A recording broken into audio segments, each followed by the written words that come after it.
Dear fellow human, I think by now you have the feeling that something is not right about our current situation.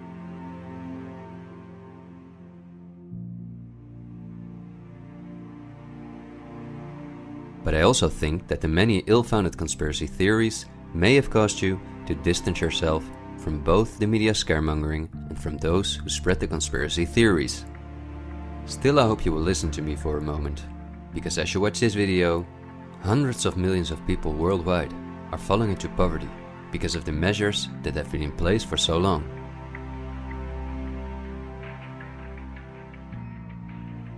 And although the biggest economic crisis that we will ever experience may not have affected you personally yet, it's only a matter of time before the ripple effects also reach you and your loved ones. This is not alarmism, but the harsh reality we face. I also think that we can limit the damage and even benefit from it if we are properly and objectively informed about our current situation. Therefore, I would like to show you some easy verifiable facts that I think are essential. Less than a handful of megacorporations dominate every aspect of our lives. That may seem like an exaggeration, but from the breakfast that's on the table in the morning, to the mattress we sleep on at night, and everything we do, put on, or consume in between, all are largely dependent on these corporations. These are investment companies of immense proportions, and they manage the major money flows on Earth. They are the protagonists of the play which we are currently witnessing. So as not to take up too much of your time, I've summarized the most important information as briefly as possible. How does it work? Let's take as an example a company like PepsiCo, which is the parent company of many of the most popular soft drinks and snacks in the world. There appear to be many different competing brands, but they all come from the factories of a small number of corporations that together have a monopoly on the industry. Within the packaged food industry, there are a number of other major companies, such as Unilever, the Coca-Cola Company, Mondelez, and Nestlé. On this image, you see that virtually every well-known brand in the packaged food industry belongs to one of these corporations. You can easily get this kind of information. You can verify it on the websites of the relevant brands or on Wikipedia.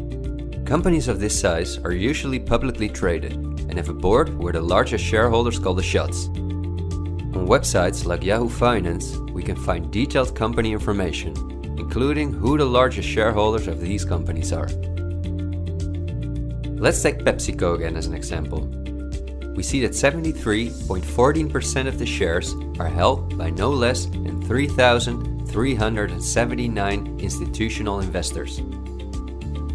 These include investment companies, mutual funds, insurance companies, banks, and in some cases governments. Let's look at who the largest institutional investors of PepsiCo are. As you can see, just 10 out of the 3,379 investors account for almost 1/3 of all shares. The combined share capital of these top 10 has a value of approximately $60 billion. But of those 10 investors, 3 own more shares than the remaining 7. Let's remember their names and let's see who owns the most shares at the Coca-Cola Company, Pepsi's big competitor.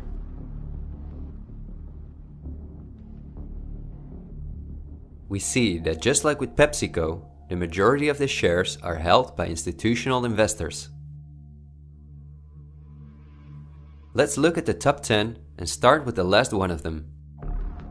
4 out of these 6 institutional investors we also saw at the last 6 of PepsiCo. These are Norton Trust, JP Morgan Chase, Geode Capital Management, and Wellington Management. Now, let's look at the 4 largest shareholders. 3 of these we also saw in the top 4 at PepsiCo. They are BlackRock, Vanguard, and State Street. And there's another one, Berkshire Hathaway. These are the 4 largest investment companies on the planet. PepsiCo and Coca-Cola are anything but competitors. But also the other big companies that own many brands, such as Unilever, Mondelez and Nestlé, are owned by the same small group of institutional investors. And you don't only find these names in the packaged food industry. For example, let's look up on Wikipedia what the largest companies are within the technology industry. Facebook owns WhatsApp and Instagram. Together with Twitter, they form the most popular social media platforms in the world. Alphabet is the parent company of all Google businesses, including YouTube and Gmail, but they are also the biggest sponsors and developers of Android, one of the two operating systems on which almost all smartphones and tablets in the world run. The other operating system is Apple's iOS. Finally, if we add Microsoft to the other three, we see that 4 companies produce the software that almost all computers, tablets and smartphones in the world depend on. Let's see who owns the most shares of these powerful companies. If we look at Facebook, we see that more than 80% of the shares are owned by institutional investors. These are the same names we saw in the food industry. Again, the same investors at the top. Then Twitter, which with Facebook and Instagram makes up the top 3. Amazingly, we see that the company is also owned by the same investors.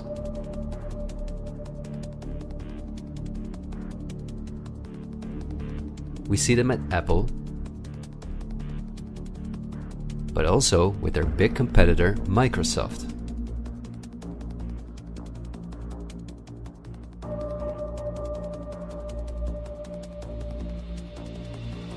When we look at all the other companies that dominate the technology industry and build our computers, TVs, smartphones and household appliances, we see the same big investors who own a majority of the shares.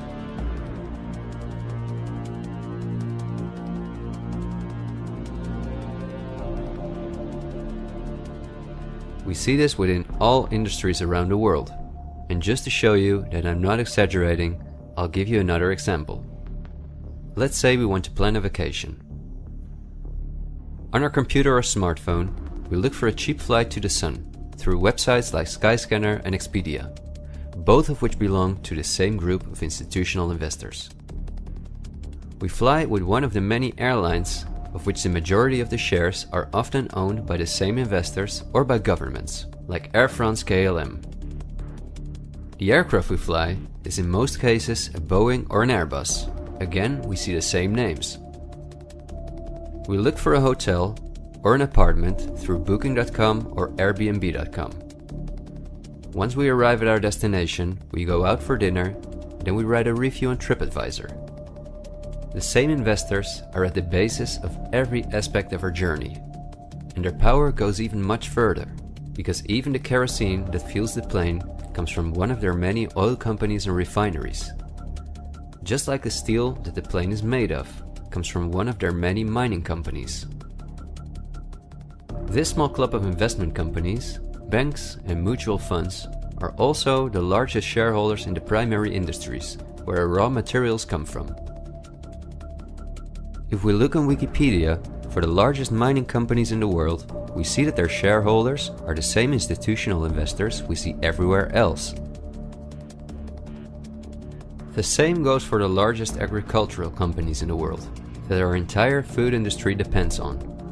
For example, they own Bayer, the parent company of Monsanto, the world's largest seed producer, which produces 90% of all the cotton seed on Earth, as well as the majority of all other seeds. But these institutional investors are also the shareholders of the largest textile manufacturing companies in the world, and even the numerous popular clothing brands that turn the cotton into the clothes we wear are owned by the same group of investors.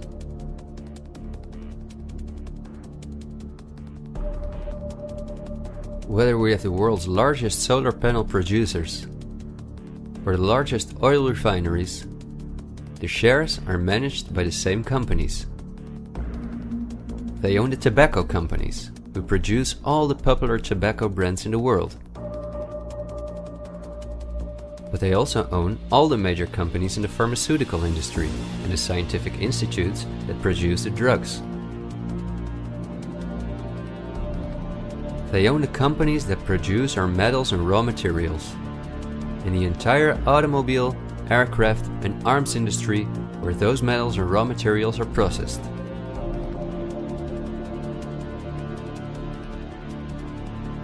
They own the companies that build our electronics. They own the big department stores and online marketplaces.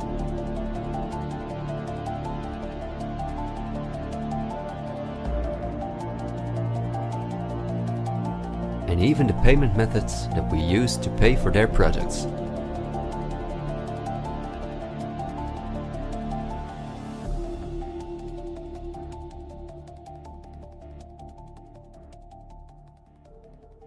Because I want to keep my story as short as possible, I've decided to only show the tip of the iceberg. If you decide to investigate on your own, using the sources that you've just seen, then you will discover that even many of the most well-known insurance companies, banks, construction companies, telephone companies, restaurant chains, and cosmetic brands are owned by the same institutional investors we just saw.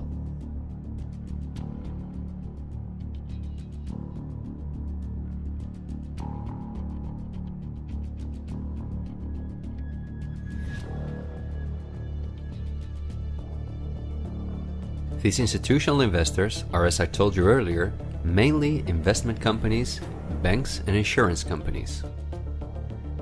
They are in turn also owned by shareholders. Now, what is the most amazing thing? All of these institutional investors own each other's shares, and together they form an immense network that we can compare to a pyramid.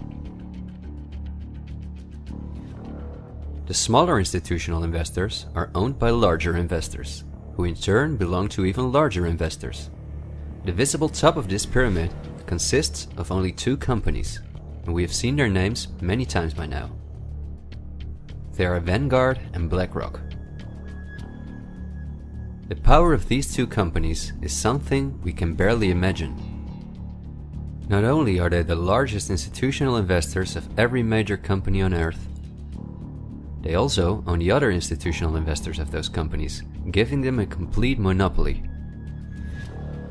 According to a report by Bloomberg, one of the most respected institutions in the world in the field of financial data and analytics, experts expect that by 2028 both companies will collectively manage about $20 trillion in investments, and in the process will own almost everything on Earth. The same Bloomberg called BlackRock the fourth arm of government, because it is the only non-government entity that has a close relationship with the federal banks, also called the central banks. BlackRock not only lends money to the federal banks, but is also their principal advisor and the developer of the computer system that the federal banks use. Dozens of BlackRock employees had senior positions in the White House during the Bush and the Obama administrations, and currently under Joe Biden. BlackRock CEO Larry Fink is a welcome guest with many heads of state and politicians, and understandably so. He's the face of the company that pulls the strings.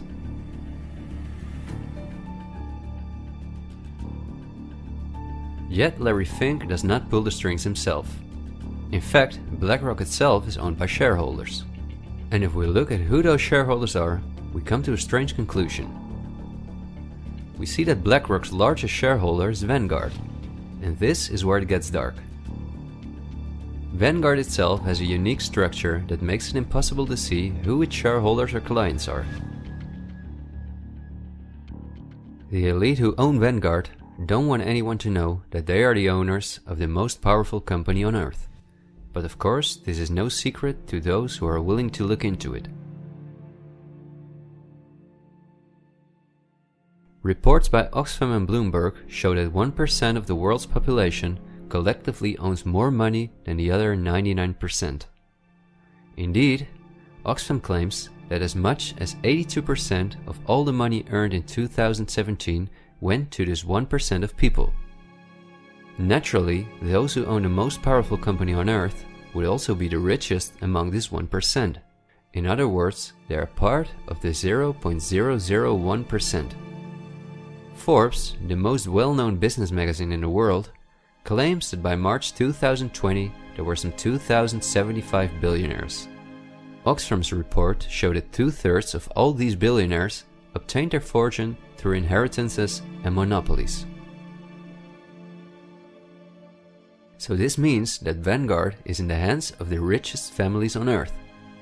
If we study their history, we discover that these families have always belonged to the top of the pyramid, some even well before the Industrial Revolution began. Because their history is so interesting and extensive, I will explain some more about them in the follow-up video that I'm currently working on.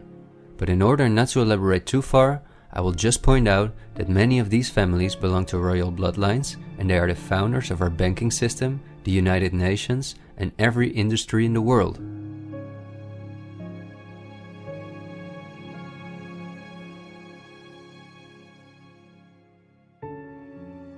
These families never lost their power, but because of an increasing world population, they were forced to hide behind investment companies such as Vanguard, whose largest shareholders are the private funds and non-profit organizations of these families.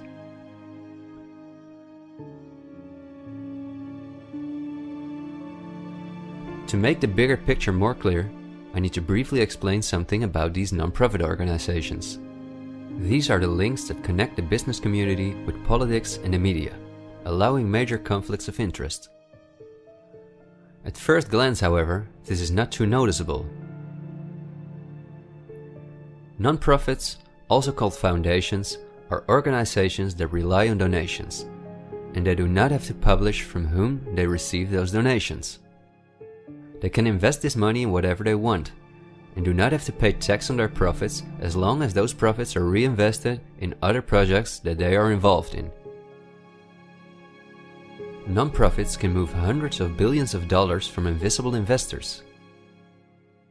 According to a report by the Australian government, this makes non-profit organizations ideal to finance terrorist groups and launder large sums of money.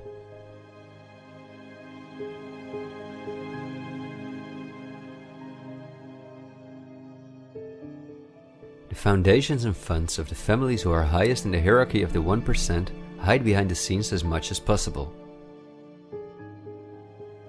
However, for cases that have a lot of publicity and attention, they use the foundations of philanthropist families that are lower in the ranking, but who are also extremely wealthy. In order to be concise, I will only highlight the 3 most important foundations in the world that connect all the industries in the world to each other. These are the Bill and Melinda Gates Foundation, the Open Society Foundations of the controversial multi-billionaire George Soros, and the Clinton Foundation. A very brief introduction to give you an idea of the size of these types of foundations.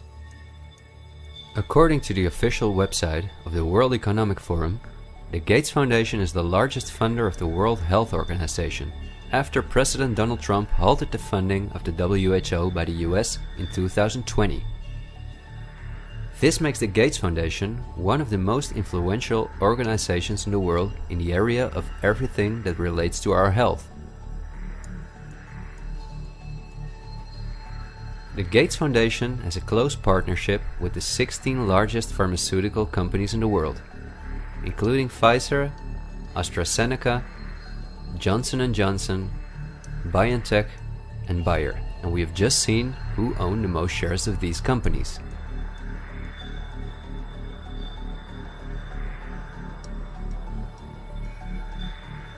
Bill Gates was anything but a poor computer nerd who made it to one of the richest people in the world.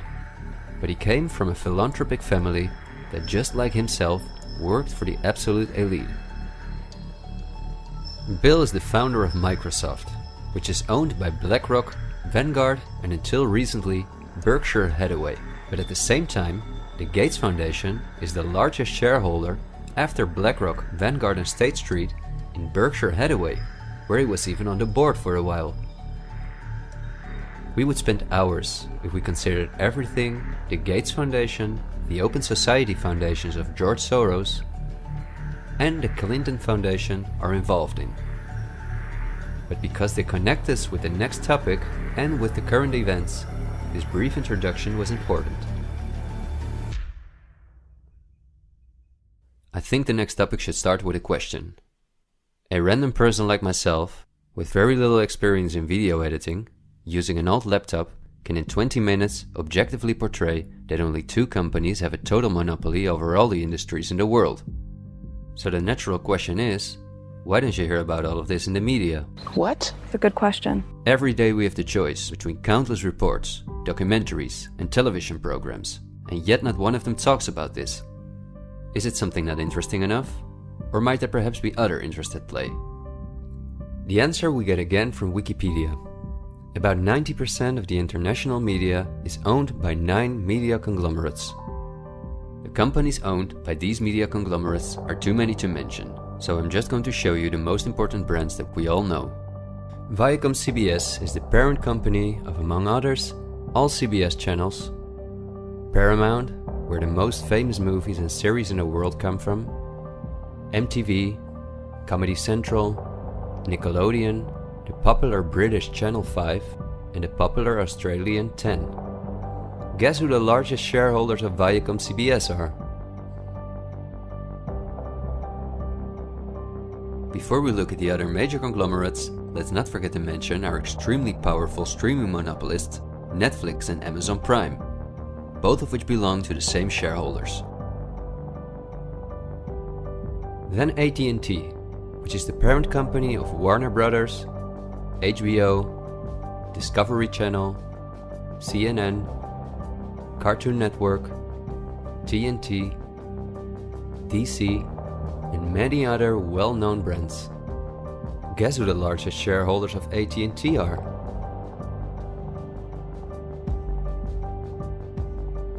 The third one is the all-powerful News Corp. This company owns many of the most well-known national and regional newspapers, magazines and TV channels in the US, the UK and Australia. The shares of News Corp are owned by the American multi-billionaire Rupert Murdoch and by the institutional investors we see everywhere else. News Corp's sister company is Fox Corporation, which is also one of the most powerful media conglomerates on Earth. Just like News Corp, it is owned by the Murdoch family and the usual investors.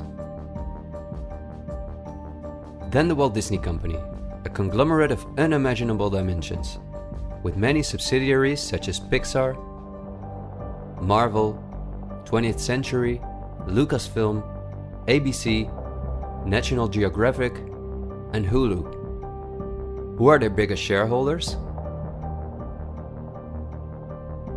Another powerful media conglomerate is Comcast. This is the parent company of NBC, DreamWorks, Universal, the Sky Group, Focus Features, Xfinity, and many other major media brands. As you would expect, their largest shareholders are Vanguard and BlackRock.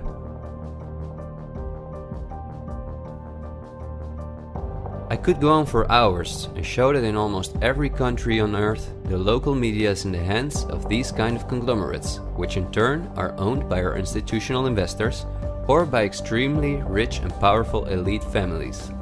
In the UK, for example, virtually all popular newspapers and magazines are owned by the Daily Mail Group, Reach and the aforementioned News Corp. In the Netherlands, the entire media is in the hands of the Persgroep, Mediahuis and Bertelsmann. And in Germany, the entire media is either controlled by the German government, ProSiebenSat.1, Axel Springer, and again, Bertelsmann, which is also a conglomerate of unprecedented dimensions.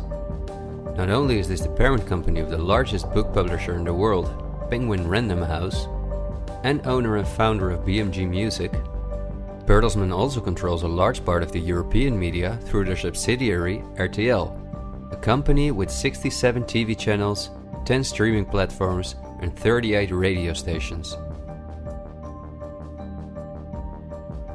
Bertelsmann is owned by the ultra-rich Bertelsmann-Mohn family, who openly collaborated with the Nazis. Because of this, Reinhard Mohn was held as a prisoner of war in the US. Besides RTL, Bertelsmann also owns a large part of the French mainstream media. And together with Mediaset, the powerful Italian conglomerate of former President Berlusconi that controls the most important part of the Italian mainstream media, they also own all popular Spanish TV channels. Now, to complete the picture, let's look at where the news comes from that all these media outlets are feeding us on a daily basis. The various news media do not produce their news themselves, but use information and images from news agencies such as Reuters, the Dutch ANP, and the French AFP. These organizations are anything but independent. Reuters is owned by the powerful Canadian Thomson family. The ANP is owned by Dutch investor Kees Omen, and the AFP is largely financed by the French government.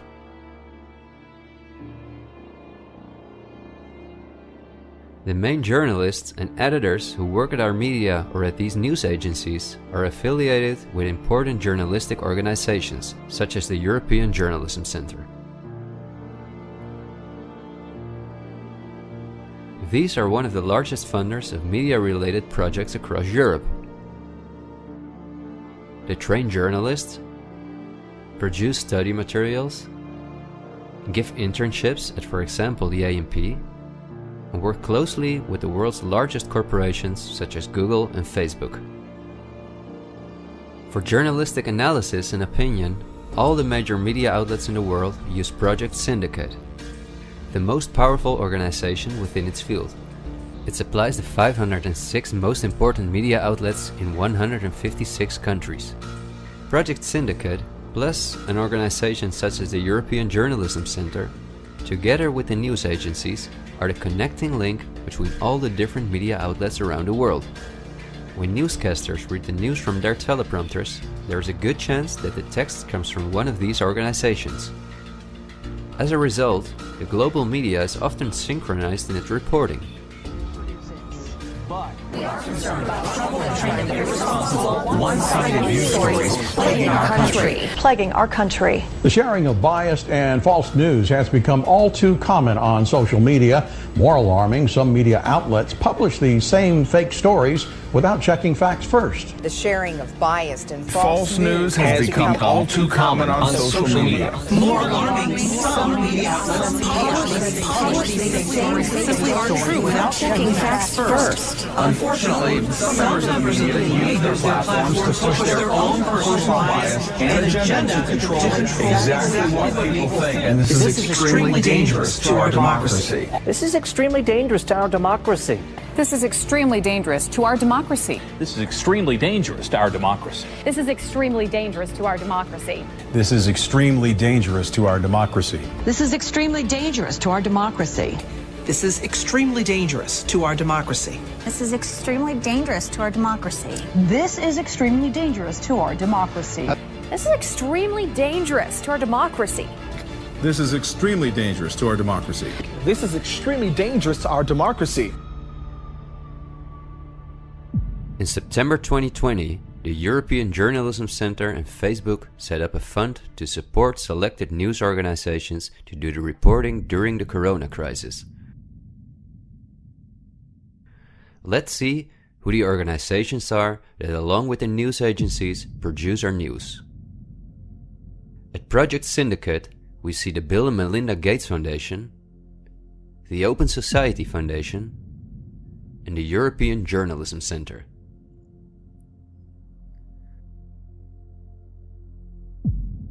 Then the European Journalism Centre itself. Again we see the Gates Foundation and the Open Society Foundation. And they also receive large donations from Facebook, Google, the Dutch Ministry of Education, Culture and Science, and from the Dutch Ministry of Foreign Affairs. The organizations that are at the heart of our information flow are funded by the non-profit organizations of the same elite who also controls the entire media. However, a part of our tax money goes to these organizations as well.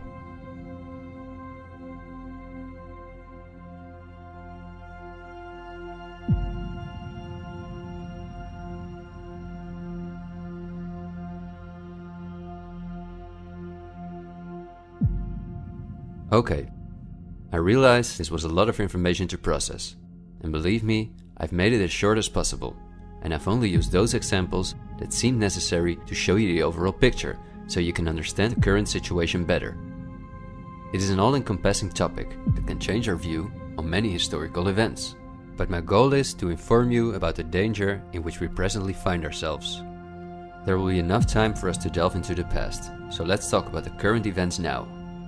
The elite that controls every aspect of our lives, up to the information that we receive, depends on an unimaginably coordinated collaboration to keep all the different industries on Earth connected to each other, in order to ensure they all work in the elite's interests. This happens at the World Economic Forum, one of the most important organizations in the world. At its annual meeting in Davos, the CEOs of the largest companies on Earth gather along with heads of state, politicians, and other influential individuals and organizations like UNICEF and Greenpeace.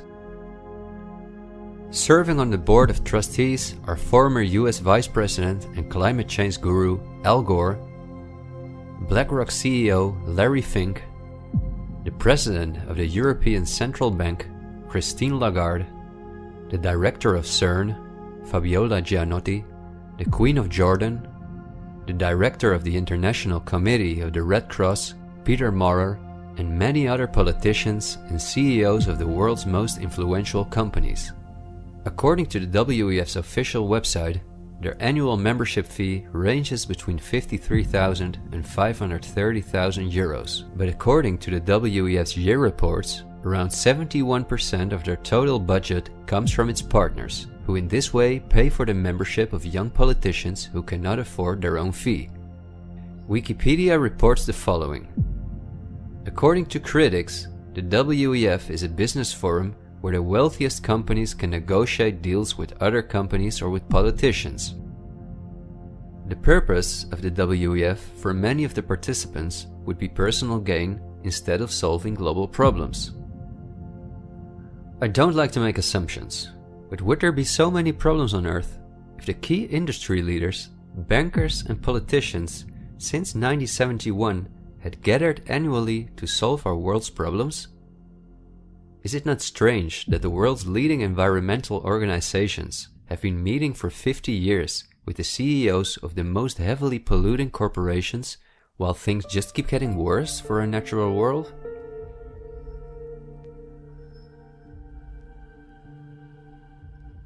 That these critics of the WEF are right soon becomes clear when we look at who the most important partners are that account for almost 71% of the WEF's budget.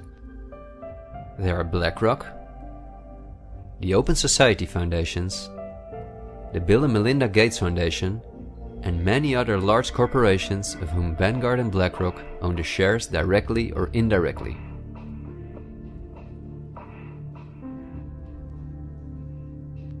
The president and founder of the WEF is Klaus Schwab, a German professor and businessman. In his book, The Great Reset, he describes in detail the plans of his organization.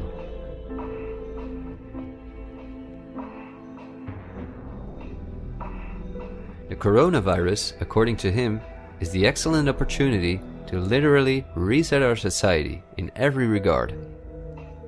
He calls this Build Back Better, and this slogan seems to be the motto of all globalist politicians in the world. And it's now a historical moment, a crucial moment, to rebuild the future, to reset our policies. And of course, we also want to work together on building back better. You know, I said we're going to build back and we're going to build back better. It's certainly a major crisis, but it also offers us a unique opportunity. We must use this historical opportunity. Together we can turn a crisis into an opportunity. But this global pandemic has also created an opportunity to build back better. To build back better later. But also to build back better. To build back a better world. To build back better. We can't just build back, we got to build back better. And achieve the Sustainable Development Goals. And climate action is an essential part of that. According to Schwab, our old society should be exchanged for a new one, in which countries give up their sovereignty to an all-encompassing world government, in which people own nothing but work for the state, in exchange for their housing, healthcare, and all their other basic needs. All of this is necessary, according to the WEF, because our modern consumer society, which the elite themselves imposed on us, can't keep going as it is. It's no longer sustainable.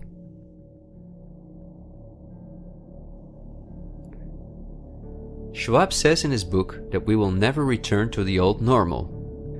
And the WEF published a video that makes it clear that in 2030 we will own nothing, but we will be happy.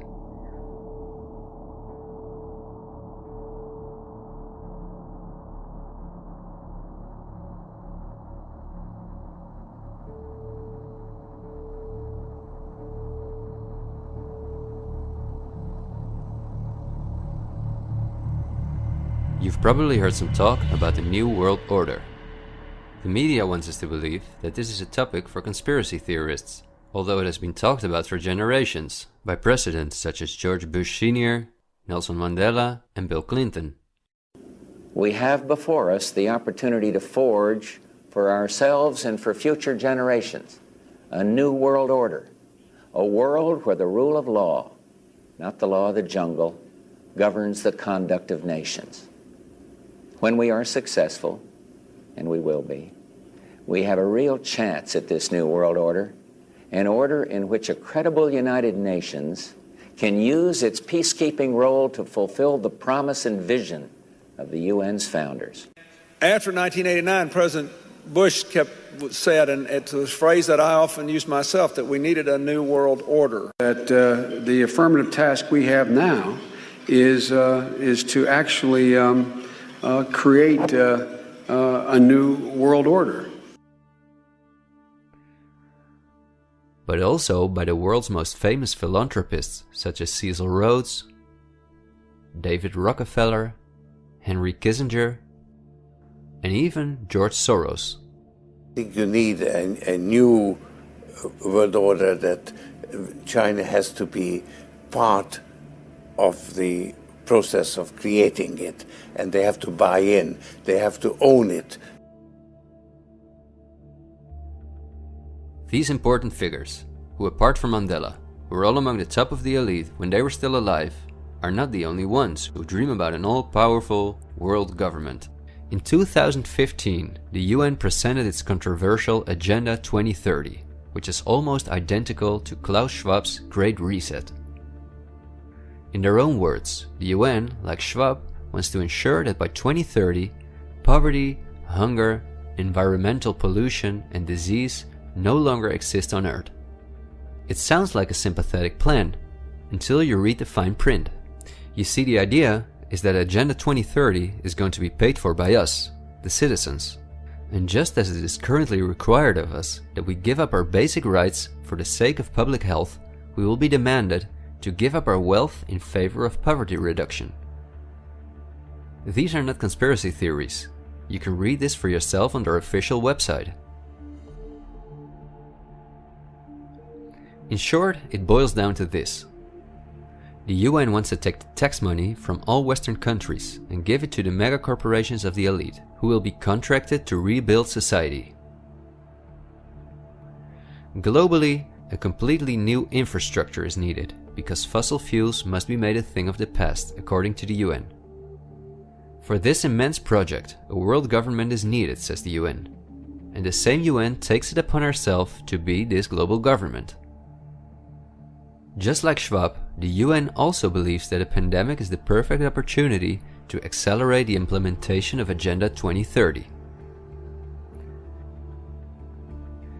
It is worrisome that the WEF and the UN openly admit that they consider pandemics and other disasters as an opportunity to transform society, especially since we have seen that the elite have all the resources at their disposal to make us believe that there is a pandemic, and even to create one. So we certainly should not take these things lightly, and we should examine them carefully. And when we do that, we come across things that are even more troubling.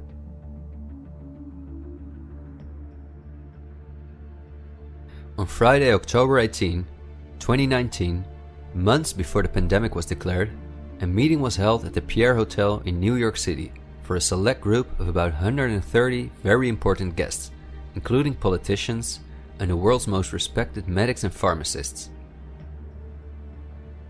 The purpose of the meeting was to simulate the possible scenarios in the event of a global pandemic. This could be a coincidence, you might say. For this simulation, however, a coronavirus was used as an example. The simulation covered in detail how the coronavirus would develop and how they could only control this through the intensive collaboration of entire industries, governments, and government agencies. Once again, a new world order to save us from destruction. Does it surprise you when I tell you that this meeting, called Event 201, was organized by none other than the World Economic Forum, the Bill and Melinda Gates Foundation, and the Johns Hopkins Institute?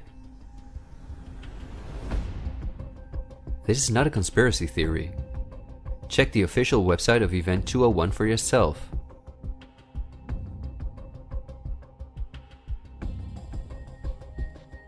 Perhaps at this point, it will no longer surprise you that the German Robert Koch Institute, which like every national health institute in the world is closely linked to the WHO, which is funded by Bill Gates, created a similar simulation in 2012. As was the case during Event 201, the simulation assumed the coronavirus. This simulation assumed that in a Southeast Asian food market, a coronavirus would spread from animal to human. How coincidental, isn't it? In this simulation, it takes several weeks for the authorities to identify the virus, allowing it to spread worldwide. The simulation is made of the consecutive 3 years, in which there are lockdowns and economies are destroyed. But also the impact on society is simulated in all aspects, even the protests. I won't tire you with the details. In fact, you can download this analysis for yourself from the website of the German government. The last thing I want to show is an excerpt from a lecture that Belgian top virologist Mark van Ranst gave on January 22, 2019 at the Chatham House, a major non-profit organization in London, where important world leaders meet to discuss global issues. Winners of the Chatham House Prize include Hillary Clinton, Melinda Gates, and John Kerry.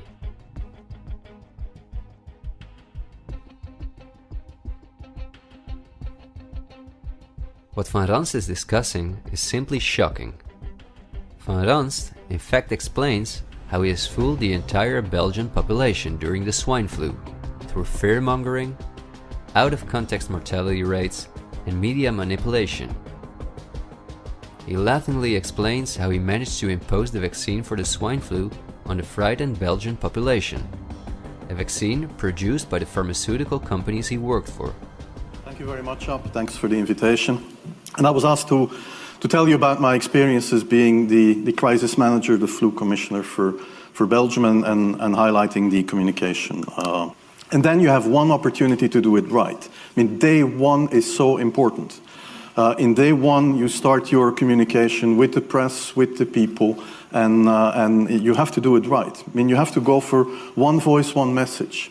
In Belgium, they chose to appoint a non-politician to do that. I mean, I have no party affiliations, and that makes things a little bit, at that time at least, a little bit easier, because you're not attacked politically, majority, minority.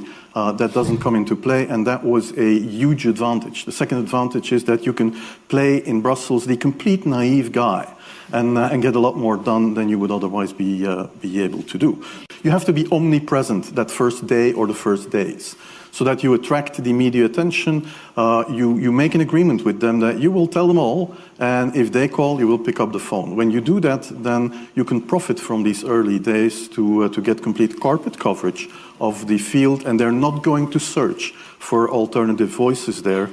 And if you do that, that makes things a lot easier. These first weeks, That's easy street. When you have no opposition and everybody needs news and they can come to you for news, you can bring quite a lot of neutral information, and it is picked up, and it is well, the news is brought the way you bring it, and that is you can only do that in the first couple of weeks or months. And then you have to say, okay, well, we will have H1N1 deaths. Of course, that would be unavoidable. I used there Sir Donaldson's quote, where he said that in the UK, by the peak of the epidemic, 40 people would die per day at the end of the summer. So 62 at that time million people in the UK, 40 deaths a day. I worked it out for Belgium. That would be 7 deaths a day at the peak of the epidemic. I used that in the media. 7 Belgian flu deaths per day at the peak of the epidemic would be realistic. That is true in every year, even interpandemically. That is very, very conservative.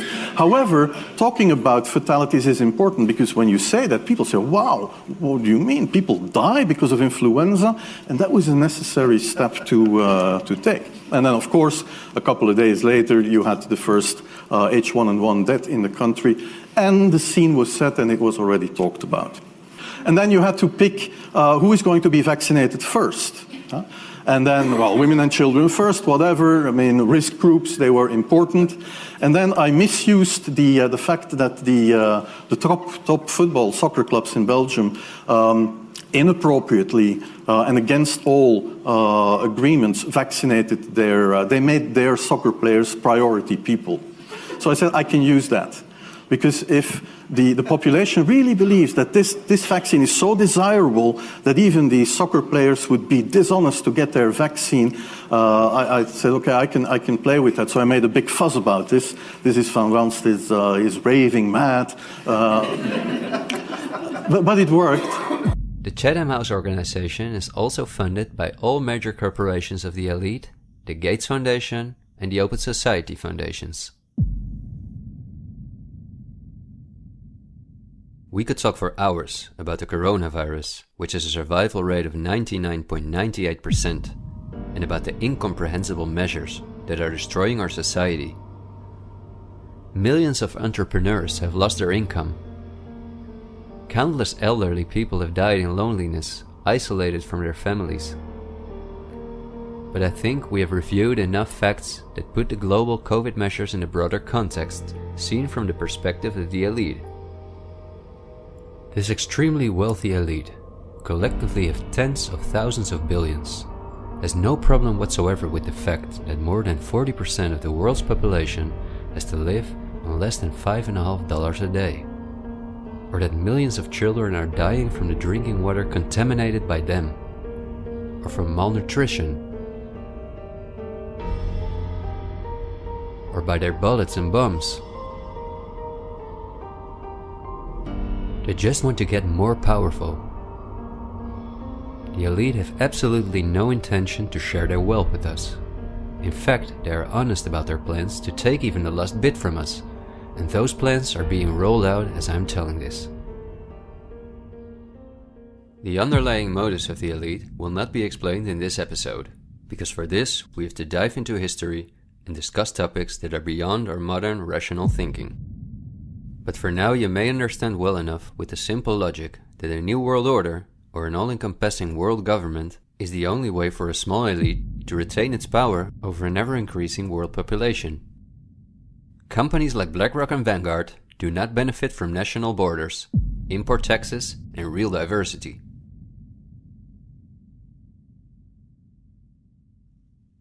Only through fear and media manipulation can they maintain their grip on all of us. And I deliberately haven't even mentioned the inhumane blackmailing methods by which the elite keep their own most important minions in line.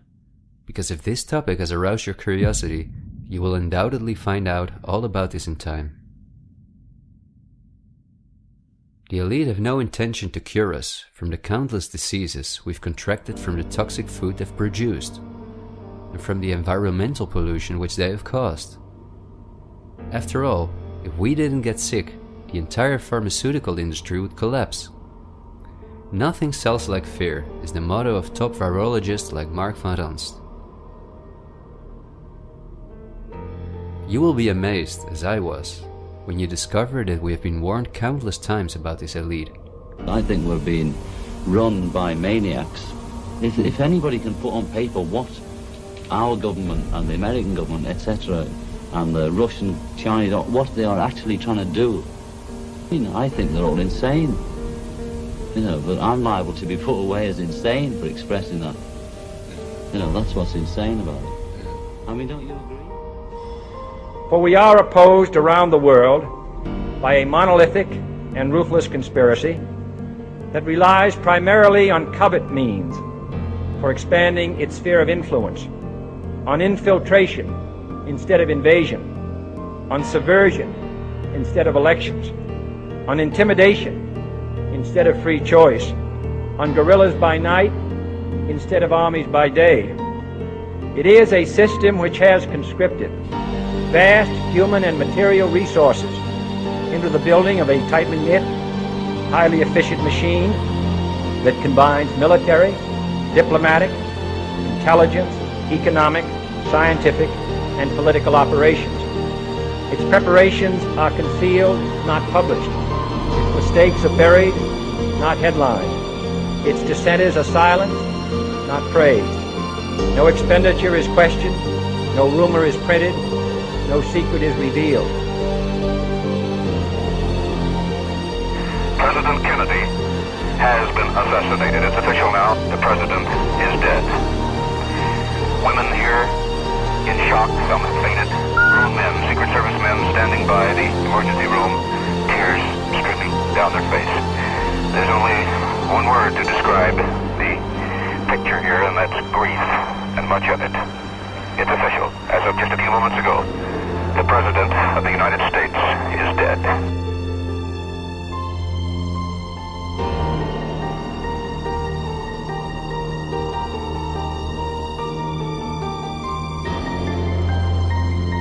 When you're talking about like really elite levels, the name of the game is blackmail. That's what runs the whole system, basically. They want compromised people because they're easy to control. I'm not suicidal. I'm not suicidal.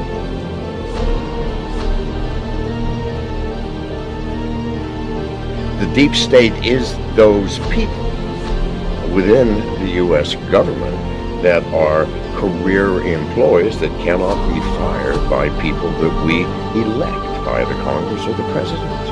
Are these people in control? Can they enact laws? Fuck yes. Can we fire these people? No. Can presidents fire them? No. It's designed that way so that political parties and political interests cannot affect the deep state. Do you understand the nightmare of our situation, people?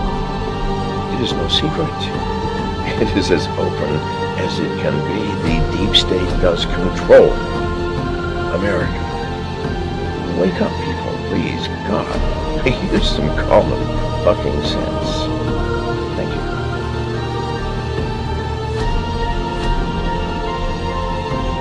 Something like 1984 could actually happen. This is the direction the world is going in at the present time. In our world, there will be no emotions except fear, rage, triumph, and self-abasement. The sex instinct will be eradicated. There will be no loyalty except loyalty to the party. But always there will be the intoxication of power. Always, at every moment, there will be the thrill of victory, the sensation of trampling on an enemy who is helpless. If you want a picture of the future, imagine a boot stamping on a human face forever. The moral to be drawn from this dangerous nightmare situation is a simple one. Don't let it happen. It depends on you. With this video, I hope to reach you, to reduce the ever-increasing distance between us. Only when we are divided can the elite retain its power over us. the greatest fear of the elite is that we will realize what is really going on Earth. And the only way the elite thinks they can prevent this from happening is through censorship,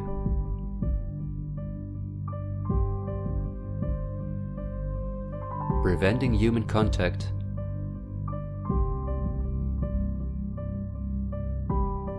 the incessant framing of political opponents and those who think differently,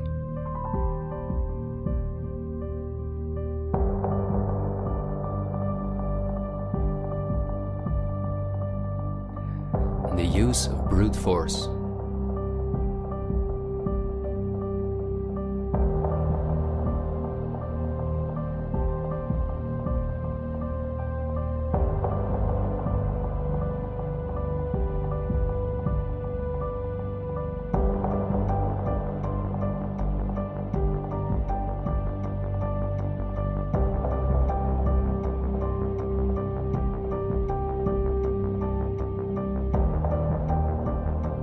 The plans of the elite are clear, and so is the ruthless way in which they want to accomplish them.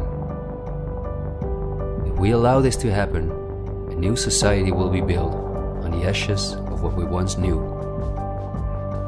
A new society in which we will own nothing, not even a home of our own. The elite wants to make sure that between now and 2030, everything you now own will be theirs.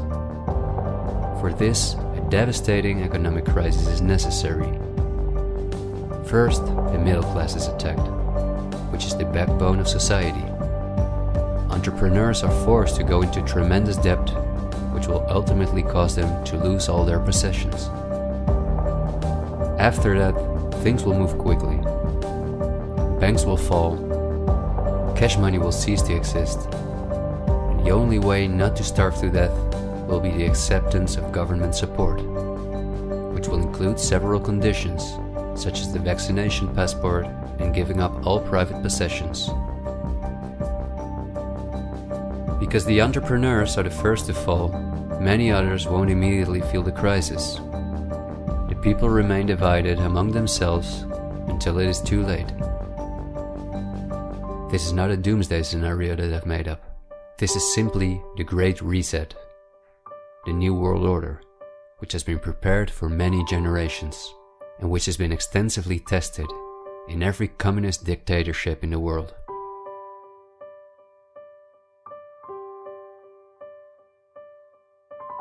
But this can also go a different direction, and instead of a great reset, we can cause a great awakening and create a world where no one has to go hungry, and where we can live in a sustainable way, in freedom with each other and with nature.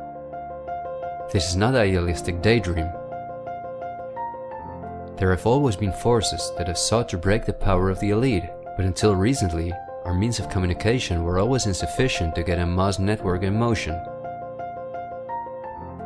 The elite have always kept us in ignorance about the discoveries of geniuses such as Tesla, who was far advanced in the field of clean, free energy, or Dr. Rife, who used radio waves to cure at least 16 terminal cancer patients before he, just as Tesla, died in a suspicious manner.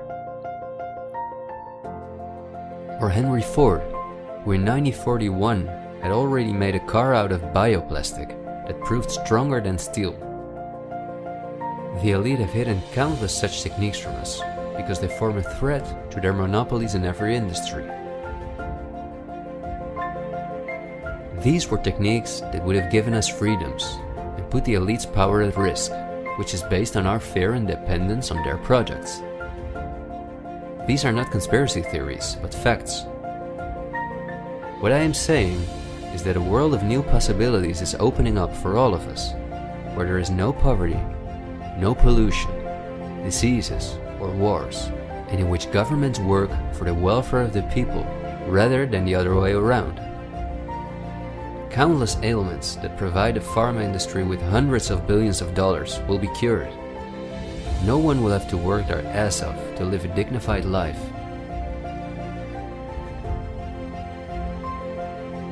People will no longer live in fear because of the lies of the media, the pharma industry, the climate lobbies, and politicians. It's all on the horizon, but we have to go through the storm first and recognize what the real problem is in our society.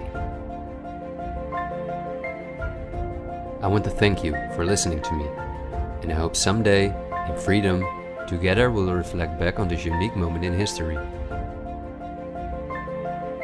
There is still so much to tell, but we will save the rest for later. This video was only intended as an introduction. This is where our journey starts, and it will be a difficult one, but we will undertake it together, and we will help each other get up when we fall.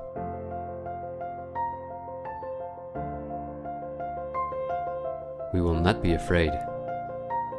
We are the 99%.